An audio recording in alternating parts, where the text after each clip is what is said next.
There was a lot of hype for DAZ Worsham preseason. Why is he the only freshman wide receiver we have not seen in a game yet? Well, he was dealing with some hip stuff last year in high school. And I question why, because he had already become the all-time leading receiver at his high school in terms of receptions after he had like 104 as a junior. And you rarely heard about him anything, and when we were doing the recruiting recaps that we do every week on State of the U, I think they go up, this week's goes up tomorrow. But we do those every week and everything.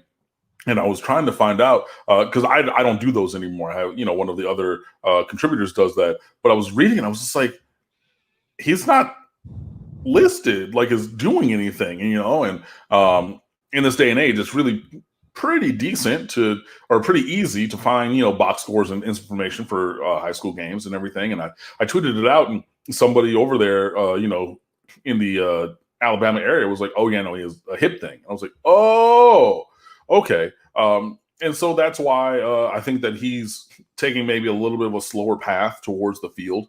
But I mean, the ones who are making plays and scoring touchdowns in fall camp and these scrimmages were Xavier Restrepo, Michael Redding III, and Keyshawn Smith.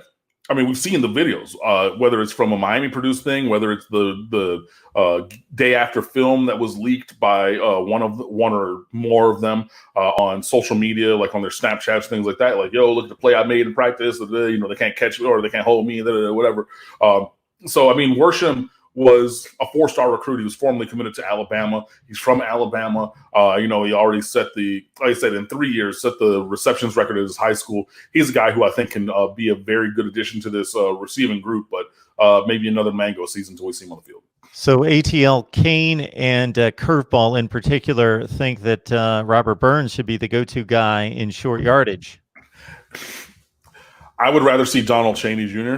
in short yardage, because they're of similar size, but Chaney has gotten it done. And Robert Burns, I mean, the mythical creature. It's funny because I don't know if you've seen those ads, but people have been adding us with that as he's made a couple plays this season. Hey, this is a mythical creature, the unicorn. I'm like, yeah, I mean, yeah. I don't necessarily, but it also comes down to what you do well as an offense. Are we going to run up or line up in I formation?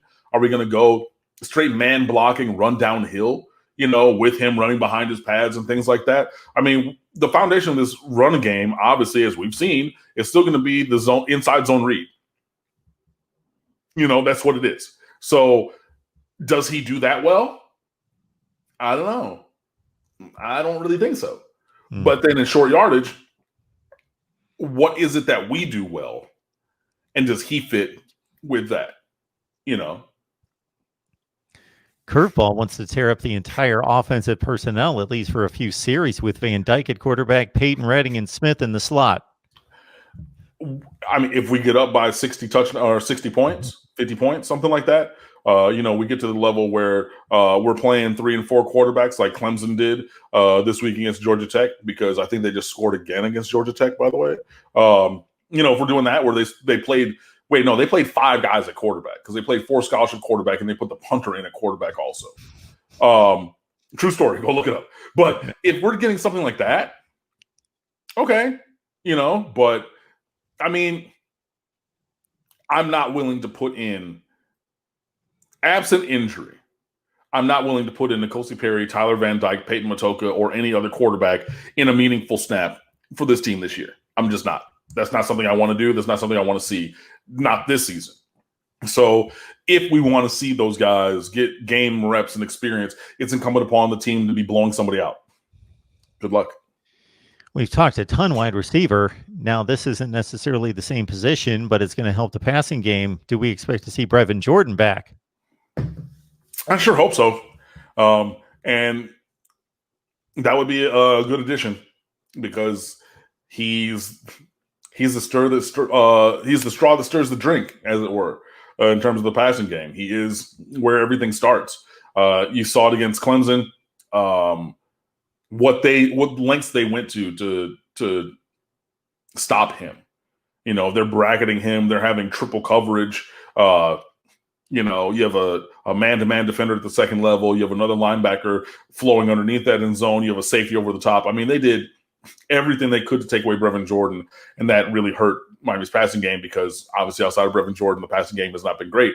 So getting him back would be A bonus, we saw the Will Mallory game for this year. Hopefully, Will can continue to bring that back, that kind of performance, and move forward.